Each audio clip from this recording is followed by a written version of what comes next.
justement, même si les effets ne sont pas rocambolesques comme un produit dopant, il y a quand même ces effets-là directs qui arrivent. Donc on va directement parler des effets. Personnes très réceptives, elles peuvent arriver au bout d'une semaine, et chez les personnes lambda, on en constate de réels effets au bout de 3 semaines.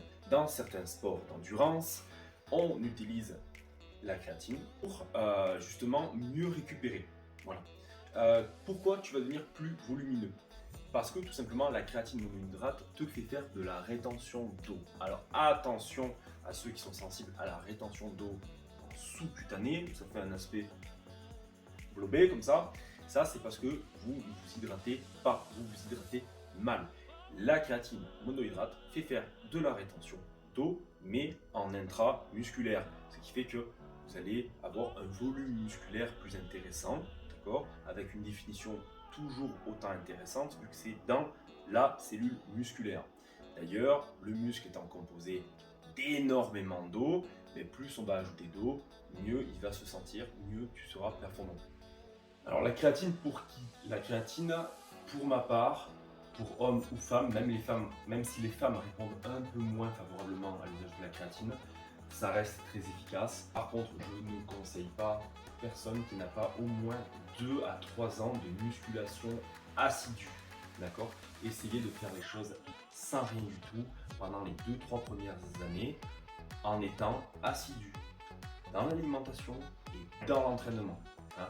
Là, je m'adresse aux éternels débutants qui viennent chaque année s'inscrire dans la salle de sport, qui s'y mettent à fond de septembre à novembre, et après on ne les voit plus. Ce n'est pas pour vous, même au bout de 10 ans de pratique. Par intermittence. La créatine, c'est pas bon pour les reins, ça ne va pas les abîmer. Les seules études qui ont montré cela, d'accord, c'est pour les gens qui ont des problèmes directement liés aux reins. Là, il y a problème. Et donc effectivement, la créatine, comme les protéines en général, ne serait-ce que dans l'alimentation, poulet, steak, poisson, etc., sont mauvaises pour eux. Sur un sujet sain, il n'y a aucun problème. Il faut que je charge ma créatine ou que je la cycle, que je l'utilise que de temps en temps, etc.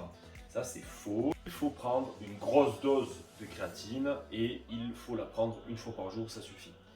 Non, 3-5 grammes de créatine suffisent par jour, et effectivement, prendre en une seule fois la créatine dans la journée, c'est bien, c'est un début, mais idéalement, il faudrait fragmenter ces prises pour qu'elles soient intéressantes.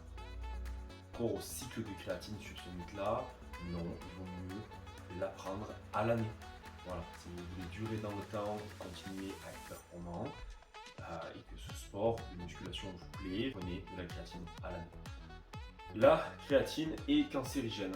À ce jour, encore une fois, rien ne l'a prouvé. Donc du coup, aucun problème là-dessus. Les effets secondaires de la créatine. Au risque de me répéter, il n'y en a pas. De manière anecdotique, ça peut légèrement augmenter la pression artérielle, mais ça, on l'a retrouvé dans de très rares cas. Ce qui est moins rare, c'est que ça peut perturber le transit intestinal. Dans ce cas-là, réduisez un peu les doses. Comme je l'ai dit, c'est entre 3 et 5 grammes.